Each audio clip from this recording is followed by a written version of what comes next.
What's up sa inyo mga tropa ko, mga katikim ko? Nandito na naman tayo sa ating Tikiman channel. Pasensya na kayo, medyo natagalan yung next natin na upload dito sa content natin na to, dito sa channel natin. Meron nga pala tayo ditong Vietnamese coffee. Mga tropa, galing pa tong Vietnam, literal no. Ito yung pasalubong sa atin nung tropa natin. Ito ay sinearch ko na rin mga tropa, parang around 110 or 120 pesos kung i-convert dito sa pera natin. First time ko palang iinom to mga tropa no, tikman natin. Without further ado, buksan na natin siya. Medyo natagalan yung next natin na content dito no, pasensya na talaga kayo. Punasan lang natin mga tropa. Syempre baka nadumihan dun sa pinaka-rep natin no.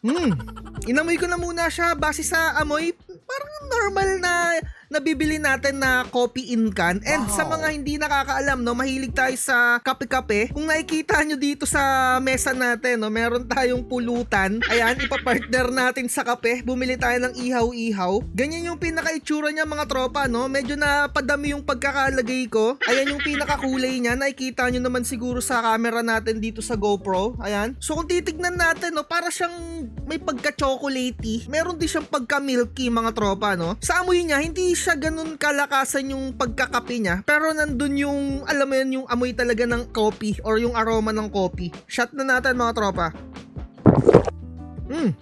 First time kong nakainom ng ganito no, yung mga Vietnamese coffee na timpla. Usually kasi ang in-order natin or yung madalas natin na tinitikman ako personally, yung Kape Mocha. And eto, kung i-explain ko sa inyo yung lasa niya, masarap siya mga tropa ko no. Nandun yung pinaka-aroma ng kape and meron siyang pagka-chocolatey na lasa and syempre matamis siya. Pero yung pagkatamis niya, saktong-sakto lang siguro. Kung i-rate natin 1 to 5, nasa kalagitnaan lang siya or 2.5 up to 3% or 3/5 yung tamis niya mga tropa. Saktong-sakto. Milky, napaka-milky rin nung lasa niya mga tropa. And ang nagustuhan ko dito no, yung parang meron siyang something na parang nutty flavor no. And yung pagka-chocolatey flavor niya. And tignan lang natin yung pinaka-ingredients niya dito. Yun nga lang, wala talaga siyang, alam niyo yun, yung English na translate. Talagang Vietnamese yung pinaka literal na sulat dito sa kanyang bote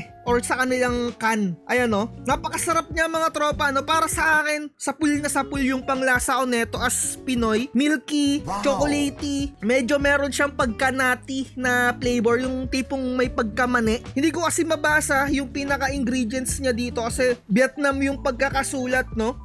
Saktong-sakto yung pagkatamis niya sa akin. Siguro kung i-rate natin to, ako para sa akin no, 4.5/5 para sa akin to. Sapul na sapul yung panglasa ko nito no. Ang ganda. Kung makakakita ako dito kung saan makakabili, ilalagay ko na lang sa description. Pero kanina nung nagse-search ako kung available to sa Shopee or Lazada, wala akong makita Dahil nga nakatikim ako nito, siguro pupunta ako dun sa pinaka-paborito kong kapihan and magta-try ako ng Vietnamese coffee nila kung ano yung lasa, kung same ba dito. And syempre kahit pa paano matatandaan ko yung flavor neto.